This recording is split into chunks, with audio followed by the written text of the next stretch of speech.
There's a version of a life that looks great from the outside. The travel, the career, the packed schedule, the laugh that fills every room. Misha Brown had all of it, and for a long time that was enough to keep the real story buried. It wasn't one big collapse that changed things. It was actually a quiet moment. Christmas Eve, a hotel room, a phone call with a best friend who was struggling, and a mirror that finally wouldn't look away. Misha asked himself a question that most of us are too afraid of asking. And then, slowly, he started answering it. This is a conversation about what it actually takes to become your own friend. Not the easy version, not the post-it note on the mirror version, but the kind that requires you to stop running and sit in the uncomfortable parts of who you are. Misha's story is funny and honest and a little heartbreaking, and by the end of it, you might find yourself asking that same question. And I said, why can't you be your own friend?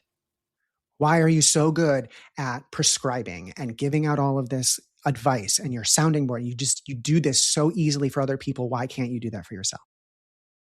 And then I went back and I drank. I went back and I kept drinking. You're listening to the Life Shift Podcast. I'm your host, Matt Gilhooly. This show is built around one simple idea, that sometimes a single moment can change how we see everything. Each week, I talk with someone about the moment that shifted their life and how they learned to live differently after it. These are not stories about having it all figured out. They are stories about what it looks like to keep going once the story changes. Thank you for being here. Here's today's story.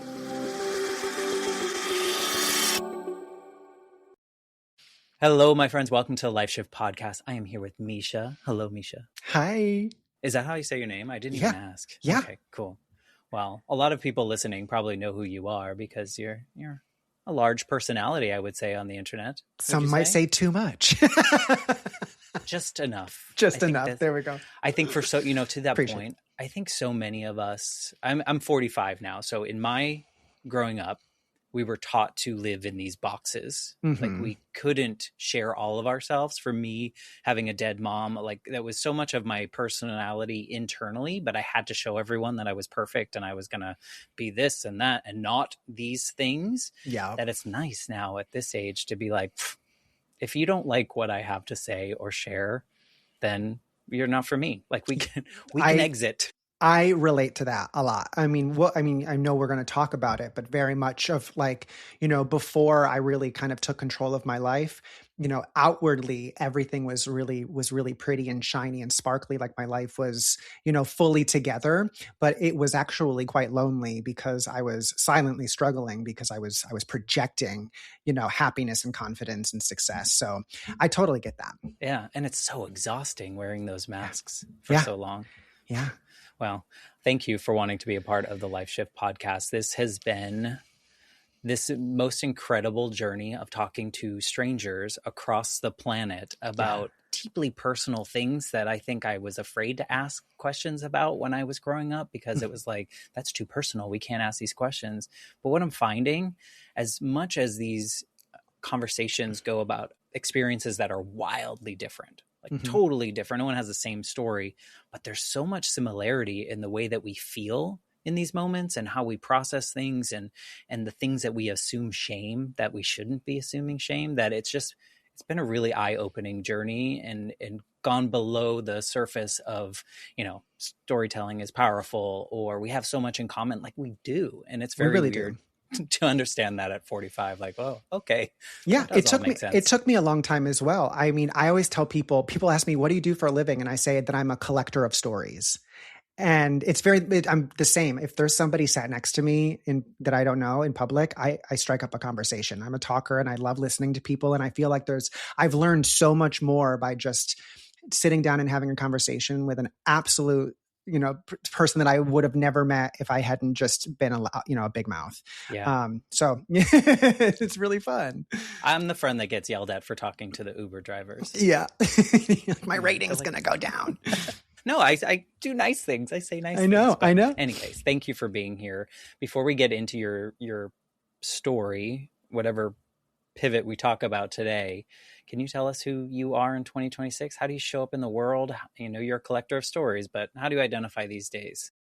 Yeah, I am somebody who has been on a journey and will continue to be on a journey of figuring out what makes me happy. And I was always somebody that was really good at being the friend. And so I've spent the past 8 years figuring out how to be my own friend and showing up in the world and accepting abundance as it comes. And it's been so crazy. Somebody asked me a few weeks ago, what are your dreams? And, who are you? What's your dreams? And I said that I think they used to be all about me, my dreams, that I wanted applause and the stage and the lights and not to be forgotten. And that has shifted over time. I have a pretty large social media platform, 8.5 million followers. And I realized along that journey, the power of being seen. And so I wanted to share that with other people and help them be seen. And I'm living in that. That dream is being realized currently. And so I'm feeling that dream shift of trying to figure out how to make it, legacy. And what I mean by that is something larger than me, and how I can, platform other people who are chasing their dreams. And so, yeah, when I say collector of stories, I really just mean I want to be a community member. And that's who I am in 2026. That's beautiful. Let's add also New York Times bestseller. Thank you. Yes, also that. That earlier dream coming true, the people clapping for you and the people supporting you. I think it's really beautiful, though, when you find the space where you are comfortable enough that you want to share the stage. And that's kind of what you're doing by collecting these stories and listening to people, feeling seen.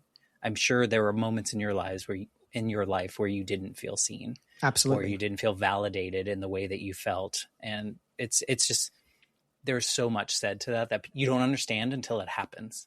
Yeah, absolutely. I like I said, I felt very lonely for a large portion of my life. Yeah. And I've come to realize that there were, that was placed upon me in certain situations. But I also think that my own insecurities, I resisted hearing and receiving the kind of love that I yearned for. It was available to me. I know that, now, but in the moment, life is hard sometimes, especially when you're different or you go through things. And I'm sure you can relate to that when you look back, you're like, oh, that was there. And I didn't see it in the moment. But but I think that's the power, like you said, when you're sharing and you're having conversations and you realize that we are similar in those ways, that maybe somebody who is like in the midst of it, right, that they're in the thick of whatever, trauma or, difficulty they're going through, that maybe that's just the one little spark they need. So just like, look up and see what's before them. 100%. We'll get to your story in just a second. I want to double tap on that. That was the dumbest thing I've ever said. I think it took me forever. And sometimes it's these things where you don't realize you need the validation. Mm-hmm. So I was talking to someone about, they also had a parent die when they were younger. Actually, two parents died when they were younger. And their grief was during their teenage years, which was very much mine as well. And she was talking and we were talking back and forth, and we both like let out this secret that we thought we were so weird for thinking at the time. We both thought that our parents were in witness protection and someday would come back to us. Wow. But we didn't tell anyone in our lives about it because that's because we knew, but also it just felt so like people would think we were weird. But when we both said it out loud, we both had this moment of like validation that we were regular humans just trying to like move through the grief. Mm-hmm. And it was a very weird experience to be like, I didn't know I needed that, but wow, what a weight. So to your point, people hear your story. They may not have gone through the same thing, but they might hear how you felt in a moment. Exactly. And they're like, oh, I'm not the only one that feels this weird way or whatever it may be. So yeah. And I get direct feedback that is absolutely the case. There are people in my emails and my DMs messages every single day, saying, hey, this really helped. Like does that become a burden? No. It does feel like responsibility a lot of the time. And sometimes it becomes heavy. I think, there are boundaries there that I haven't necessarily clearly, explicitly said because I want people to feel comfortable and safe to share.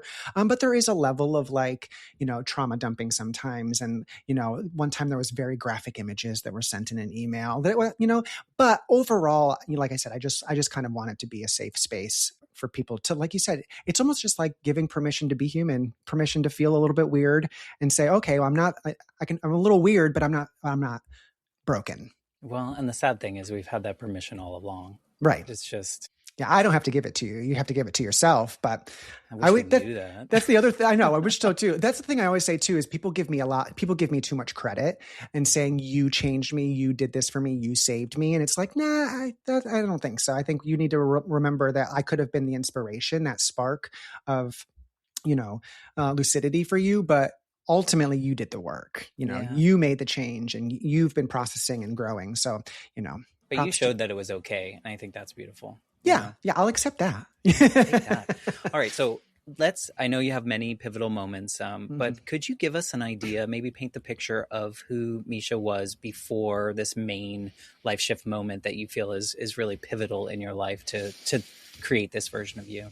Yeah. So I grew up my whole life performing. I came out of my mom's womb literally singing. Whitney Houston, I would literally jump up on tables and bars and at family functions, and all I did was sing songs and create characters and perform.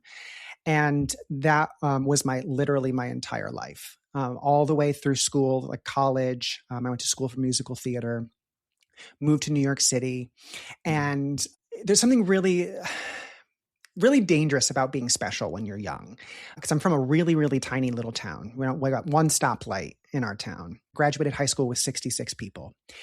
Yeah. I had 600. Yeah. And, but the thing was, I stood out at being such a good singer and so musically inclined. And it wasn't just concentrated in my school, like I was going to All-State and I was winning like statewide awards for theater in high school. I was really, really talented. But then when I went to college and I was around all of the other bests at their local schools, the first semester, I auditioned for the musical Into the Woods. And not only did I not get the part that I wanted, I didn't get cast at all. And it was a huge blow. Huge blow, because when someone tells you that you're special, you assign that as your identity. And so it really had me questioning like who I was and what my worth was and if everything was a lie. And, the first time I ever drank was when I was 12 years old. And, I had grown up in like through high school, barn parties in the country. Yeah. And, but that was a way for me connecting with other people. Okay. So it was a social thing. It was a social thing, but it was the first time I put on a costume, right? Okay. Because it was me finding a way to be accepted. Yeah. Fitting in, despite me being the weird gay kid in a tiny little town. And so then in college, when that happened, that other identity, the one that I was wearing the costume, kind of took over. And I got kicked out of my first college for bad behavior. And then my second college, where I was from musical theater, I also got in trouble for being a bad influence and, drinking too much and doing drugs and getting underclassmen who are very, naive to join me in my debauchery, and was put on probation. And so I didn't want to face accountability, and I dropped out. And I moved to New York City, and I said, it's fine. I'm just going to go and I'm going to live out my dreams. And I did have a career for a long time. I was always cast. I never, I had a couple, survival jobs here and there in the 12 years that I lived in New York City. But 98% of the time I was a working performer. They just weren't the kind of jobs that I had dreamed for myself. I kept getting in a series of relationships that weren't good for me. They would ultimately spiral and end in dramatic ways. And I would run. I would do the same thing I did with college, and I would just flee. And I would flee to jobs that I absolutely knew I would book, but they were beneath my skill set. I know that feeling. Yeah. Yeah. And but how demoralizing. You're like, you're great. You're like, great, I'm working, but I know it gives you the opportunity to say, like, I did it. Like, look, I got this. I didn't not get this. Yeah. And I would celebrate them, and I would tell everybody, look how great this is. Do you know how many actors are not working? Barely had to try. Right. Barely had to try. And this led to lots of different things. Children's theater tours. I sang for Cirque du Soleil, but not the good one. I was doing but not the good one. It's like, stay seated. It's not that fancy. But, and then ultimately cruise ships. And, cruise ships, I say in my book, it's like, that was my version of a gaslighting ex that you keep going back to, not because they're good for you, but because the sex, or in this case, the money was great. And so for 10 years, I kept going back. And I would tell myself, well, I'm traveling the world. I've been to all 7 continents, over 100 countries. There's money in my bank account. This is great for me. But I would be gone for 8 months at a time. And so that's always 8 months pushing me further and further out from my dreams. And it allowed me to keep falling deeper and deeper into this character that I was playing, right? My drinking just continued to grow and spiral. But I didn't look like the bum under, a bridge. I was, like I said, there was lots of money. There was, all of this happiness. I wasn't a mean person when I drank. I was Did you feel like you had a superpower? Yeah, I was the life of the party. Okay. Absolutely. So was the acceptance still? And it was accepted by everybody else, it was just this like perfect storm of me never having to grow up. And not only that, but also continue to harm myself, which I didn't realize I was doing in the moment. But then going back to this cycle, this merry-go-round of hell pattern that I got myself into relationships, I found myself in like my 4th relationship I knew wasn't fair to me. I was dating a Ukrainian ballet dancer, which makes sense. If you Google ballet dancer, you'll totally understand, but because he was from Ukraine, our relationship had to be a secret. And we were together for a few years, and we ended up having to be on separate contracts this one time, which means 8 months apart.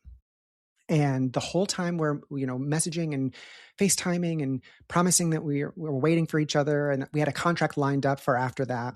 And then at the end of mine, I book a vacation on his ship, fully paid guest.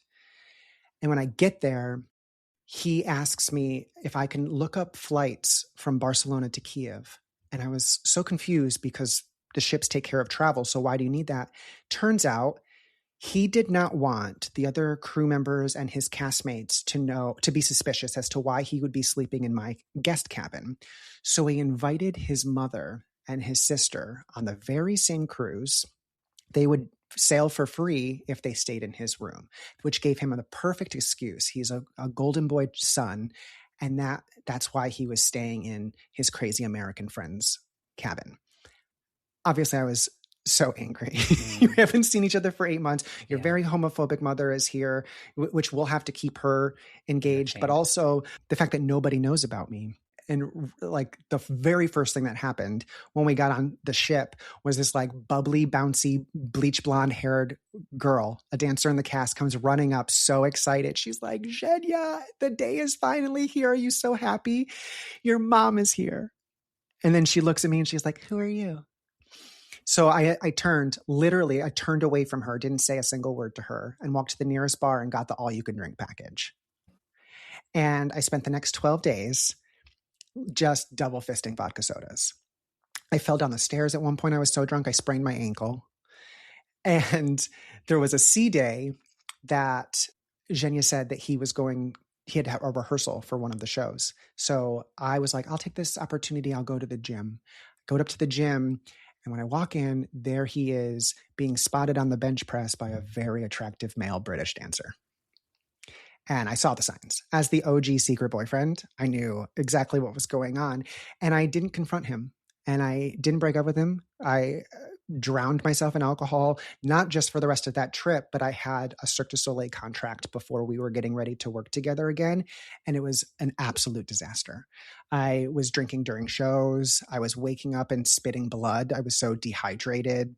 I just felt so sick. I was gaining weight like at a rapid pace. People were for the first time in my life, people around me were like, "You're crazy. Yeah. This is out of control." Did it feel like it was helping? No, this was the first time that I was like, oh no. I was like dyeing my hair crazy colors. And like, I was, I had to go on TV. Like, I was doing things that I knew that I should not be doing, and things that were out of character for me. I did lash out at people when my whole personality shifted. And this went on for a while, 2 months. And then finally, are we ready to get to my pivotal moment? Yeah. So then finally, it was Christmas Eve, and I was in a New Jersey hotel room. That was our stop on tour. I was in a room by myself looking at the New York City skyline where all my dreams promised, they were going to come true. And I was surrounded by empty beer cans and a makeshift ashtray made out of a paper coffee cup. And I felt sick. And my very best friend, her mom was going through cancer. She was battling cancer at the time. So she called me because she was really sad. And I did what best friends do. And I told her she was, so strong and resilient, and she was going to get through this, exactly what you expect, a best friend to say. And I get off the phone with her and I look around at this life that I created that I did not recognize. And I went into the bathroom and I looked at my puffy face in the mirror, thinking about that conversation I just had with her. And I said, why can't you be your own friend? Why are you so good at prescribing and giving out all of this advice and your sounding board? You do this so easily for other people. Why can't you do that for yourself? And then I went back and I drank. I went back and I kept drinking. But it was in my head. It was the seed that was planted. And I laid in bed that night and I had these two opposing thoughts. There was this little inner saboteur that was telling me there's no way you're ever going to do this. There's no way you're ever going to change. And then there was another one that said, maybe this is your opportunity to try something else. And maybe it won't work out. Maybe it will. Spoiler, it totally did. Yeah. But I woke up the next day, and normally what would have happened is I would have just ignored what happened the night before and just, it's a new day, killed my time. And, just completely skirt past that and just move on with the next thing. But it was Christmas Day, and all of the Americans in the cast, they had gone home, and it was just a bunch of Eastern Europeans that don't celebrate Christmas on December 25th. They do it on January 8th. So I was literally by myself.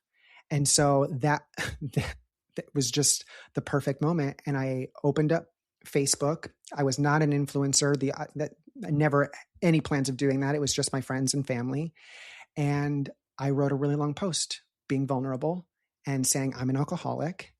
And life does not feel as good as I've made it seem. And I need to give up drinking. And I pushed post and immediately was greeted with a lot of love and support. And I was terrified. Of course. Before that, I was like, oh my gosh, you're not supposed to let people in. It's the opposite of performing. Yeah, it's the opposite. And, but yeah, so many people, my mom called me, a lot of friends that I respected and admired that I had kind of lost touch with, or, they didn't participate in those kinds of drinking with me when I had worked with them in the past. And then also people that very much were the center of my universe when we were in each other's lives and totally would get it. And then as soon as I got that burst of reassurance, I texted my Ukrainian boyfriend. And I'll never forget, I laugh about this still to this day. I just texted one line. I said, your pirouettes might not be single, but you are. You thought you were so clever too. I did. And I broke up with them. And that was literally that day. If that day had not happened the way that it did, I wouldn't have my marriage that I'm in. I wouldn't have my career. I wouldn't have the book. I wouldn't have, the contentment that I feel within myself, that I can literally draw a line to everything good in my life that I have right now to that day. How long ago was this? 8.5 years ago. The post itself just makes me think of people sharing their story, their real story, you just being this is it. Not all of it. I'm sure there were other things that you could have shared that maybe you didn't. Yeah. But putting that out there in such raw honesty is one itself. Was it a power to you? Did it feel, after you got over did it feel like a weight lifted? Did it feel like, okay, this is out there, I don't have to hide it anymore or pretend? No, if I'm going to continue to be authentic and raw and honest, I honestly think a lot of this is just a happy mistake. Okay. I do think that I posted out of ego. I think my subconsciously, I knew that the only way to fix myself was to confront my ego. And by saying, hey, everybody, I'm doing this, I wouldn't want to fail publicly. Okay. And so it honestly felt like pressure. That you had first. To now. Yeah. Got it. At first it felt like pressure, but Did you commit to anything in that post? No, because I really didn't believe in myself. I think I committed to 90 days. Okay. I think that's what I committed to. And I will say one of the smartest things that I did, in retrospect, I didn't know it was smart at the time. We hardly ever do. I know, was I gave myself a goal for the 90th day, which was I'd always wanted to run a half marathon. And I said, okay. And I signed up. I was going to be in England for rehearsals. And without anybody to, do it with me, I signed up for a half marathon. And at first, like I said, everything felt like pressure. Every day was a constant thinking. Today's a day I'm not allowed to drink. Today's a day I'm not allowed to drink. And it was somewhere in month 2 that I was having a particularly rough day in rehearsals. And I was in a rehearsal room at a piano by myself, trying to teach myself this song that was very, very fast in Spanish. And I was frustrated because I wasn't getting it. And I remember I just took a little break. I was having a cup of tea, and all I was thinking about was going to the grocery store and splurging on something to make for dinner. And I stopped myself and I was like, oh my gosh, that's the first time in most of my life, definitely in my adult life, that alcohol wasn't my reward system. It was the first, it took me a minute to recognize it, but I was like, oh my gosh, I didn't even think that wasn't my go-to.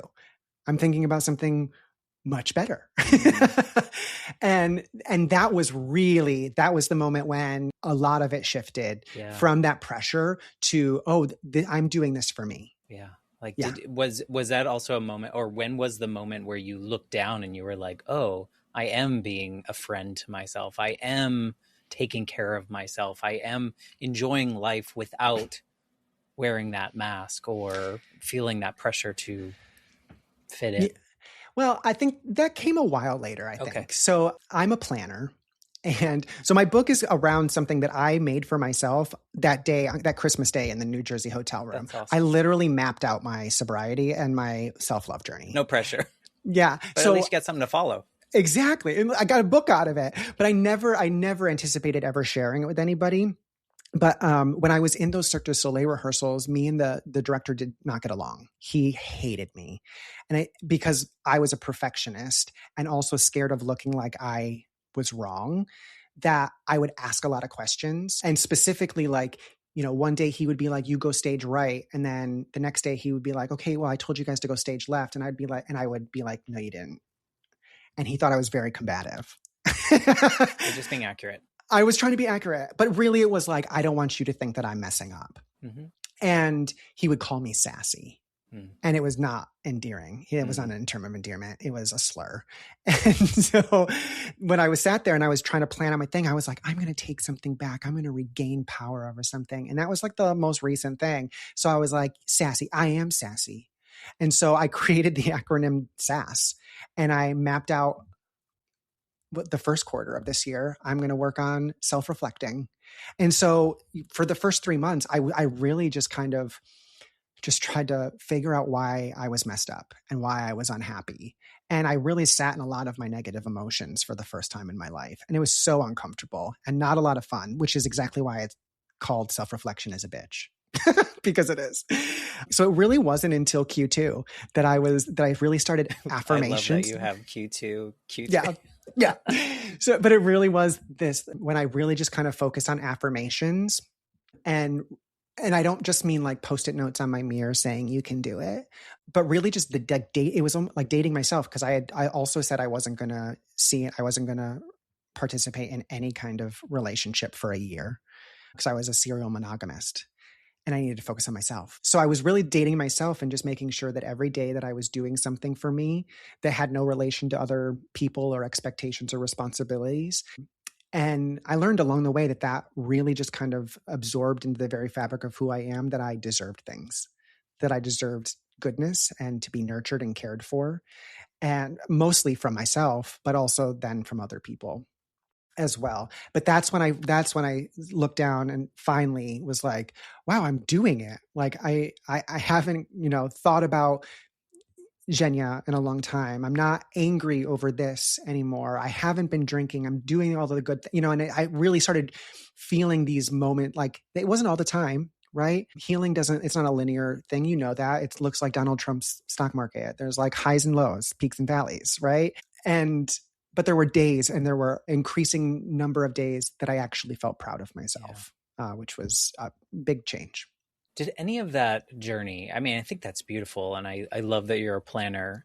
For me, as a trying to be a former perfectionist, I feel like some of those things would be really, I would feel like I was faking it for a little bit. Was there any part of that where you were like affirmations, for instance? Was that natural to you? Was that something that you had to like just do and keep doing to eventually see the value in? Yep. No. Okay. I tell people all the time. So we all have heard the phrase "fake it till you make it," and I realized that I said that to myself, and I was resistant to it. And I think, and I've talked to other people, and they feel kind of similarly, that the word "fake" has a negative connotation, that you're not being honest, that you're not being truthful. So I reframed it. And I said, okay, no, we're just borrowing confidence from somewhere else in our life, right? Look at you. The thing is, I did have a real cape. I was a superhero when I was performing. There's nothing you could have said to me that would have knocked my confidence when I was on stage. So I thought about it. How do I carry myself? How do I speak? How do I like maintain eye contact? And, you know, what do I say to myself in my head in these moments? Just take all of those things and just fake it. Honestly, just borrow that power and bring it over to somewhere that needs a little bit of love. And eventually, especially the more that we affirm ourselves, the more that we show up every single day to just kind of like give ourselves a little hug, the more natural that becomes. It has for me anyway. And it's kind of like learning who you were, essentially. Yeah, that's exactly what it is. Because you were playing someone else in all those other instances. Or do you think the people that you've encountered, or do you think a lot of performers are that way because they jump from role to role and they just hide themselves in whatever role that might be and forget about themselves? Or are you finding that maybe nowadays people are a little bit more in tune? No, I think that's absolutely true. I think specifically the arts are probably very susceptible to feeling that way because we do tie up so much of our identity in what our job is. You know, it's who you are. It's your passion. It's your love, right? That's what we're taught. But it's also, it's a business. It's a job. Right. You know, there's so much more to us. Rejection. There's so much no. There's so much of the word no. And, you know, like all the way back in my freshman year of college when I didn't get cast in the show, it's my first time that it wasn't just about talent. There's a senior who's about to graduate, who's worked their butt off for 4 years, built relationships with the professors at this college. Of course they're going to get the role, you know, or at least have priority. But my little 18-year-old self didn't understand that at the time. Fair. You know, but that same concept is true in professional theater in New York City or wherever else, is that there are a lot of things that are out of your control that have no reflection on your capability. A lot of casting that is not based on talent. But this is also true for anybody listening who's not an actor. You know, there's a lot of professions out there, a lot of jobs out there where people do attach so much of who they are. And I think this is also true probably gender-wise. I know a lot of men out there, they, you know, attach their worth to providing for their families. I'm sure generationally there's also a shift. I'm sure Gen Z doesn't feel nearly as tied to their profession as, you know, Gen X. But yeah. You know, so it's really just it's constant learning. But I do think that I've run into a lot of performers who also fall into that same kind of like the party life, that rock style life. I think you're with a group of people for a finite amount of time, so there's this kind of like live life to the fullest while we have it, you know, mentality. And then you go back home and you're grinding to get your next gig, but it also feels like your time back home with your people there is finite, and so it's just you know, perpetual cycle of, I don't know, partying. Well, also, I think also as a performer, I mean, I did stuff in high school, but I wasn't any good. So I just did the high school things. But I found that it was a good reprieve for me in my grief journey because I could assign things that I was going through to the parts that I was playing. Like I could almost offload what Matt was going through for like what Danny Zuko was doing in Greece. You know, like it was, I think that as a performing group, we were also maybe more like emotional. I don't know, more in touch with our feelings in a sense where it was not healthy. I don't know if you saw that. Yeah, absolutely. Yeah. But so, like, it's very strange. Yeah, it's a very strange one, is dynamic. it cart or horse? Well, I don't know. Honestly, I think it's for different. I think it's for different. You know, it depends. It depends on the person. Depends on, like, there were times that we really felt like just like a bonded team. And then there were other times that the emotions were so toxic because there were too many emotions, and it was, you know, personalities that clashed, and it turns into dramatics. But you chose you. At the end of the day, at the end of the day. And you know what? And it's funny that you said that you could identify pieces of your life and the characters that you portray, because, you know, I still to this day, my husband and I are looking to buy our first house. And one of the realtors a couple of weeks ago, he had his teenage son with him. And, you know, we're chit-chatting, and I said that I used to be a performer in New York City. He said, "Oh, he's so interested in theater, wants to get into that. Do you have any advice?" And I just said, "Don't make it the center of your entire universe." You know, and and the reason why is like, go live life, go experience things, because that's information, not only just good for who you are, but it also applies to like how well you can like also then take that knowledge and apply it on stage, you know. But we weren't taught that. We were in school. It was just like, this is what, you know, here's the technique, and you do this, and you got to go out there and you have to audition and get to Broadway. And that's what it is. Yeah. I mean, you've been sober now for 8.5 years. 8.5 years. Well, congratulations on that, because it was your everyday, right? That was, like, I'm thinking of the version of you as you're going through your steps or your plan that you created for yourself. Mm-hmm. Like, so much of your day must have been centered around drinking and doing those things. Was it hard to find what you liked outside of that? Like, did you find yourself discovering new hobbies or things that you liked? Yeah, I would say the hardest thing that was, because I still wanted to hang out with my friends. You know, I was still, especially at the beginning, I was still doing performing contracts. And so to not be excluded from the group on nights off, you know, weekends off, I wanted to like go to the house party or go to the bar. And so it was really uncomfortable at first. Like, what do I do with my hands? You know, I used to be the clown. I used to be the life of the party, and I became a wallflower, which was really uncomfortable. And then, you know, but the more I did it, you know, immersion therapy, I realized, one, it was totally okay for me to leave when it was time to leave. You know, eventually, after a couple rounds of drinks with everybody, the conversations get a little, you know, self-centered and repetitive, and a lot less fun for me as the sober person. And so it's like, they seem like they're having a good time. I'm not. It's okay that I go home. I came, I had fun. I saw my people. I socialized. And then over time realize I can still jump up on a bar stool and shake my butt if I feel like it. I was always that person. I didn't need the drink to do that. And slowly realized it was a good excuse, but then slowly realizing that like, hey, I can still have just as much fun as I did. So, but that was probably the hardest journey. But yeah, I have found so many other things that I just truly enjoy that I wouldn't have before, because I think so much of my drinking, so much of it was this like fear of being forgotten and not being included. And I really hated being by myself. And now I love being by myself. And so, you know, anytime if I'm feeling be a dangerous side too. It could. You got tested during COVID. I love going for like super long walks with no music or podcast or anything. It's just like my meditation. That's my version. You know, I live in Texas. It's very sunny.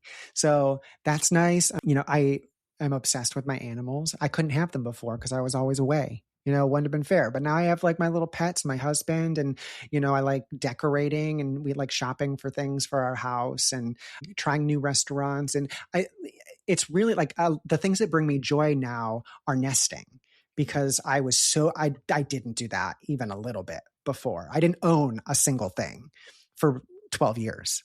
Well, and you're comfortable with yourself, so it's easier, or it's more I don't know, rewarding for the nesting part, because like, Mm-hmm. you know who you are. You like to be with yourself as is. Not that you Yeah. didn't like it before, but there was an extra component to it Yeah.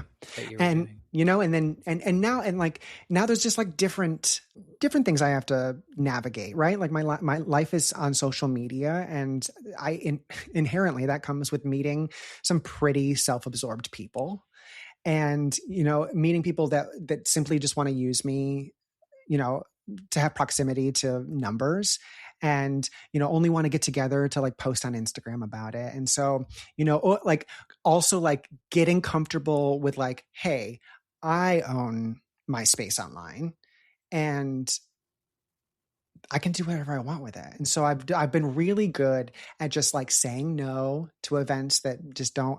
I'm just like, I'm not an influencer. I'm not 20 years old. I'm almost 40 years old. Like I don't need to like hawk stuff and go to these little socialite events. You know, I just want to like, It's a free gift bag. Just yeah, send it to my house. It's fine. don't even want it. Keep it. Yeah, that's Give it true. away.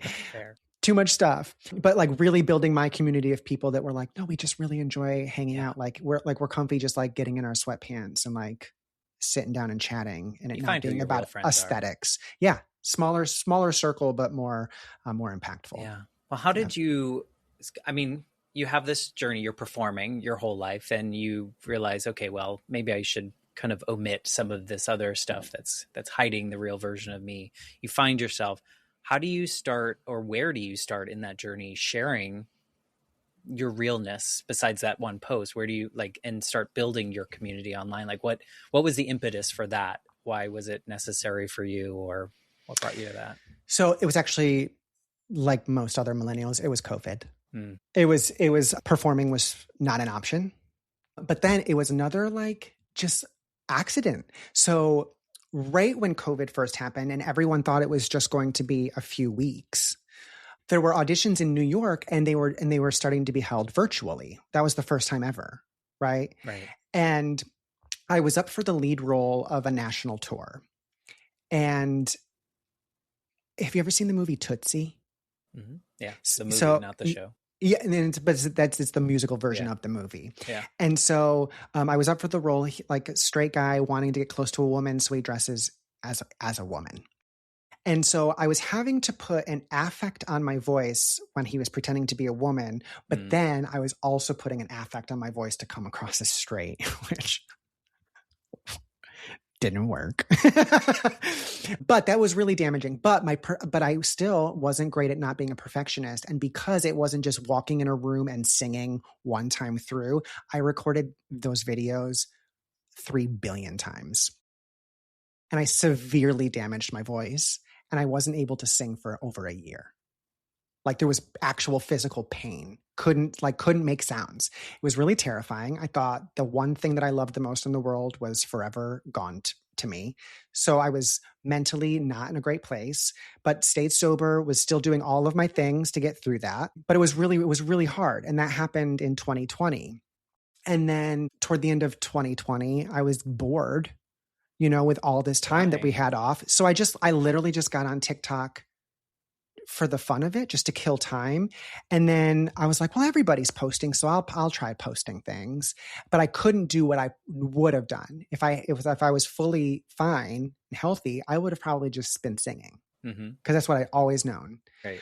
But that wasn't an option to me. So I just started talking, and lightning struck. Virality happened. And after it happened a couple times, that was, like I said, the power of being seen. I was like, oh my gosh, I am being recognized and acknowledged and appreciated for me, rather than like whatever character I'm playing in an audition room. Does that come with a lot of pressure? Or does it feel okay? Not at first. Okay. Not at first, because it was like a reasonable amount and there was like the excitement of it. Yeah. But then there was like I did end up going back out on a cruise ship because I was broke. I needed the money. So once they resumed service, I did go back out for another 6-month contract. But I had a lot of free time and I was really focused. And I was obsessed with like reading my comments and seeing like, I was like, I posted this and this one did really well, but this one didn't. Why? And there was this almost like overnight shift where people were just saying, you're really funny. to, hey, I really needed this, or I feel really seen, or this really helped me.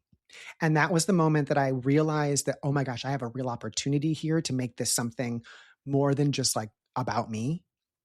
But that's when I started to feel a little bit of pressure.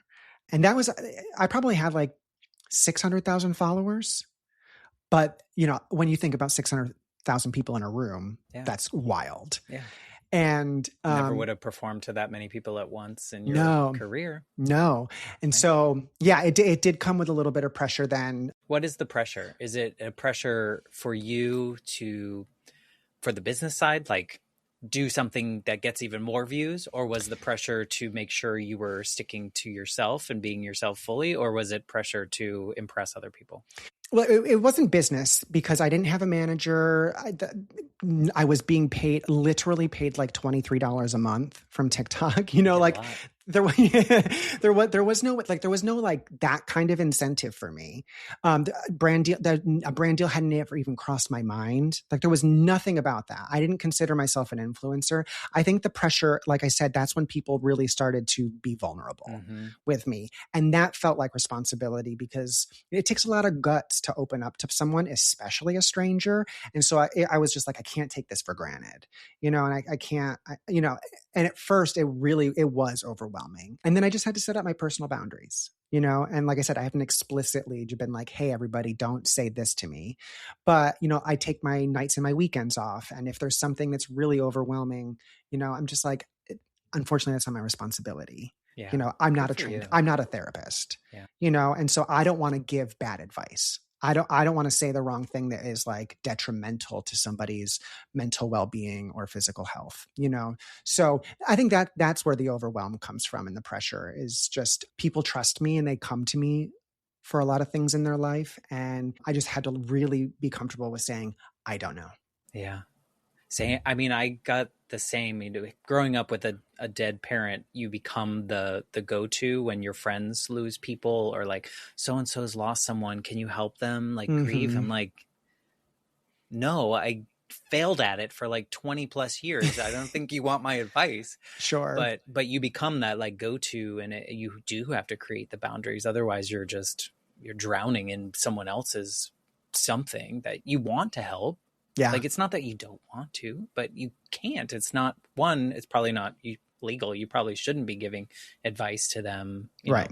As absolutely a quote unquote therapist. But yeah, I can't imagine what that's like to have all that, like have as much of that. Cause I get that here, and I hear people's stories and I have to let them go. They're not mine to carry. Right. But if someone's coming on and tells me about the murder of a family member, it's really hard to hold. It's really important to hold, but it's also important that I don't bring it with me in all the other parts of my life because that could be drowning. Yeah, no, absolutely. Yeah. I mean, the other thing I will say, I got asked this on my book tour because I'm somebody that I welcome abundance, but I share a lot. I share like feelings, I share, but like I help people out when I can. I pay it forward when I can. And somebody asked, how do you choose who to help and when? And it was a good question. And I was answering it. And then he goes, no. Like, I've reached out to you saying that I needed help financially. And you didn't answer my mail. You didn't answer my email. And I was like, oh. It's a different question. Yeah, much different question. Yeah. And so, and I had another large creator sitting next to me. And I said, I just want to put this in perspective. I have 8.5 million followers across my social media platforms. And I'm not being hyperbolic when I tell you that I get 20 emails a day. I also get dozens of direct messages across my platforms every single day. And 90% of them are people asking me for money.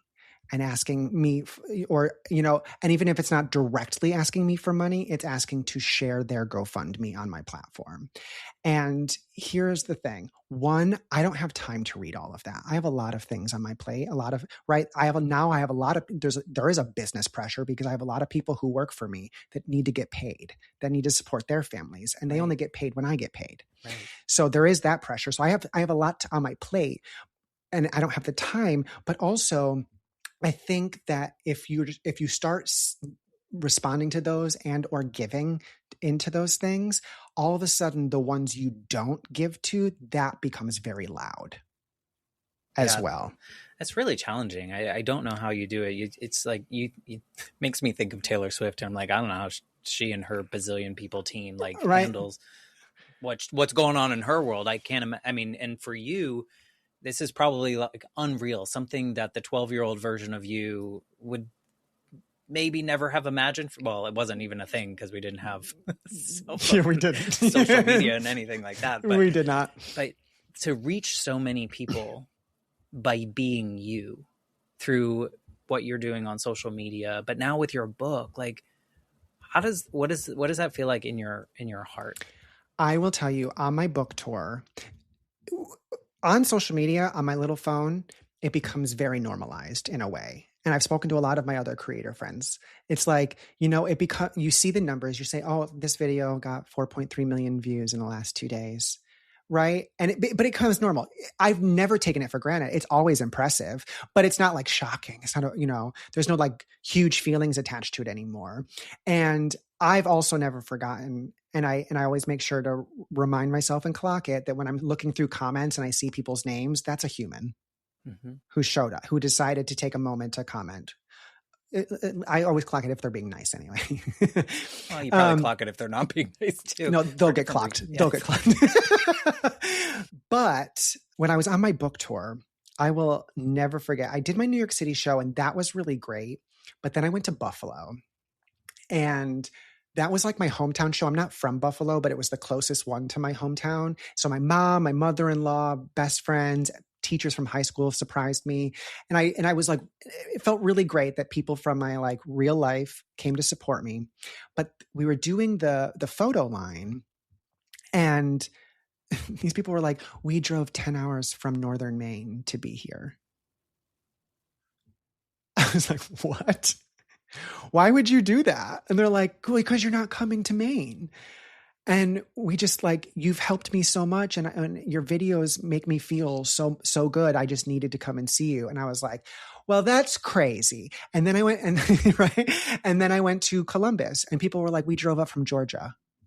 And it was like every stop from then on, there were people, one person saw me in New York City and then also came to Chicago just for that. And that's when it was like, this feels so wild. Yeah. This feels like not real life. I didn't know how to process it. People were giving me gifts. This one woman literally painted me an entire canvas portrait of my face. It was obviously gorgeous because clearly the subject matter. Yeah. But, it was just like, oh my gosh, like I knew that we all had this connection, but for you to like go to these lengths just to come see me yap about my book, it was like a punch in the gut in a very lovely way that made me realize not just me, but, the power of social media when, being used in the right way. And I think that for people that are watching you, connected with you, hanging on your words, you have become a friend to them because you're reliable, you're there, right? But from the other side, it's hard. I can imagine how hard it is because it's just a sea of people in that case because you haven't been able to develop the relationship. It's kind of like listening to podcasts. Like if you listen to a podcast every day for a couple years, you feel like the host or whatever, you feel like you're part of their lives. So I'm sure that these people and the ripple effect that happens because they feel seen by something you said, maybe they feel more empowered to do whatever based on what you said. And then they're doing that with the people. I mean, is that kind of weird to think about? Like something you said on a TikTok like 2 years ago is now impacting.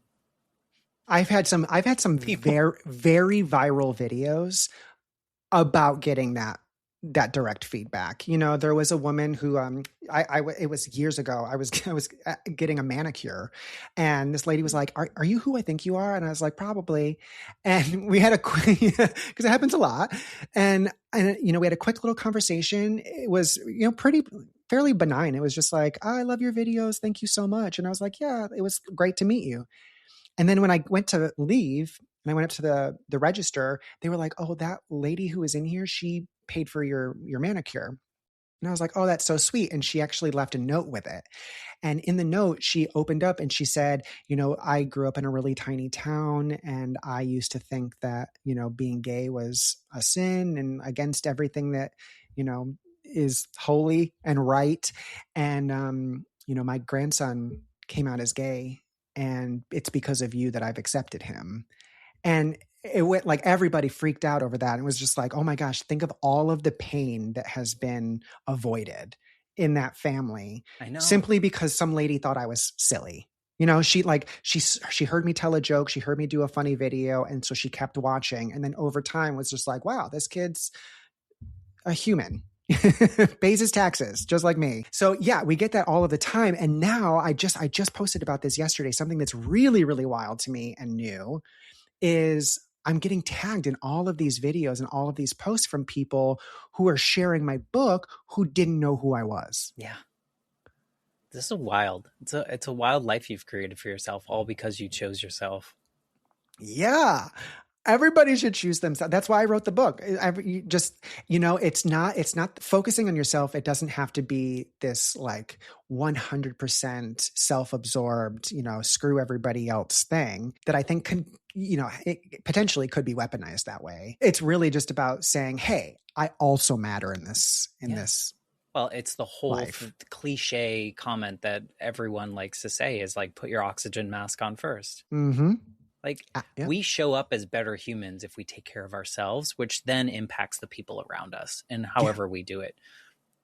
Yeah. There was a news anchor that was like, what do you mean you don't think that you can truly be a good friend unless you love yourself first? And I was like, I don't think that you can't be a friend. I've always been a good friend, but I'm a much better friend because I'm not so concerned with my own crap. Yeah. And you're not performing. Like you can be a real person with your friends. Yeah.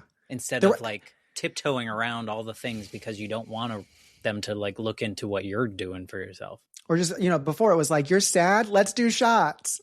I'll make you laugh. And now it's like, let's sit down and like, and like I said, I was always a good friend. I've always been there for them. But it does seem just a lot more intense, like the bond and the love, at least on my side, I can't necessarily. Well, clearly you're making a mark on so many people that had you not made that decision and that plan with Q1, Q2 and all those things, like these people would be walking around differently. And it's like, that's a huge responsibility. But what a beautiful one that I don't want to say responsibility. It's a huge impact. I'm trying not to put this on you. It's beautiful. And I think that one, it's the whole butterfly effect. You made those decisions and here we are. Those little flaps that you did on that Christmas morning, to make little decisions, big decisions, are now affecting people in so many ways, and yourself. Like you chose yourself, and look at this life that you've now created for yourself. Yeah. And it's an ongoing thing, like now like the social media aspect of it, it's become symbiotic. They inspire me to keep going and keep working on myself and being better and pushing myself and leaning into opportunities that I otherwise would think I wasn't capable of doing. Even just these opportunities. I hosted a podcast for 3 seasons that was very popular, and it was something I'd always been interested in. And then it wasn't until I had a platform and somebody literally thrust it upon me and was just like, go. And I was like, okay. And then, figured out, oh, okay, there are things about this that I am good at. Yeah. And the things that I'm not good at, it's okay to ask for help. Yeah. And the same with the book. Yeah. I mean, that's a feat in itself. Probably something that you never thought you would do. Was that on your list? It was not on my list. It was always, I had a friend once where every year she writes a book just for fun, just as an exercise. And I remembered thinking like, oh, I would like to write a book. But that was in the heyday of my drinking. So like that thought went in and then went back out. So with this beautiful life that you are now living, is there anything that if you could go back to that hotel room in New Jersey while you were drinking those, before they were empty cans all around you, is there anything that you want to say to that, Misha? Yeah, I think I would just, if I think about this all the time. I'll tell you why really quickly. I can take the scenic route to get to a point. The beginning of COVID, I went to my parents' house and I saw my high school yearbook. So I was like two years into my sobriety, and I went to my parents' house in my childhood bedroom, and I found my high school yearbook, my senior yearbook, everybody writing, All 16 and of them. yeah. But I saw, when I read through what people wrote to me, I was baffled, truly like confused, because people were like, you're destined to be a star. You're so funny. Literally, you've made my high school experience because of all the laughter you've given me. There were all of these things that people say about me now, and I hear, but people were saying it all the way back then. And that's why I'm saying there's, like earlier, that I put up the roadblock of not being able to receive that love that was available, and that was so available to me the whole time. So I've said ever since that moment, if I could go back, I would really just try to impress upon myself, like, it's right in front of you. Mm-hmm. It really is this easy of you just reaching out your hand, and it could avoid a lot of heartache. But like you said, if you didn't go through it, who knows where we'd be today, and the ripple effect and how that would change what today looks like. It's a hard one. I talk to so many people, and despite the traumas or whatever they've gone through, it's like most of us wouldn't change it because of who we are now and what we know now and how we feel now. And so, it's an impossible question. It's not something we can do unless, the DeLorean works or any of those things. But we saw how that went. Yeah. So we know not to do that. But don't do that. No, I really appreciate you wanting to come on here and share your story in this way and entertain my maybe silly at time questions. I think the human story is so important to share and to be witness and be a part of. So I just really appreciate you wanting to do this. No, it's my pleasure. Thank you so much for having me on. And I think they weren't silly questions. You're a great host. Well, sometimes I feel like I'm allowing myself to ask the questions that I felt I wasn't allowed to ask growing up, mm-hmm. because, parents were like, oh, you don't ask those, you don't venture into that, and I think it's important that if I ask a question and someone's like, I don't want to answer that, then cool. Okay. But if that happened when I was a teenager, it would have been like you not getting that role and Into the Woods, that would have been a nightmare. So mm-hmm. I love that you allowed me to do that. And I'd love for people, probably most of the people listening have watched you on the socials, but tell us how to find you. I know you don't want people telling you all their stories and dumping all their trauma on you, but how can they be a part of your community and check out your book and all those things? Yeah, you can find me everywhere at Your Bestie Misha, and feel free to open up as much as you'd like. Just can't promise I'll read it. No graphic pictures. Please. No graphic pictures, please. And you can get my book, Be Your Own Bestie, a no-nonsense guide to changing the way you treat yourself, literally wherever you get I saw it at your Target books. The other day. It was in Target? I have not even seen it in Target. I'll send you the picture. And it's also available as an audiobook. That's awesome. And did I just see that you just started releasing on YouTube today parts of that audiobook? I just read chapter 1 so that people can be. I've just gotten so many questions about the audiobook, and so I was like, you know what? Let me live read chapter 1 so you can get a feel for it.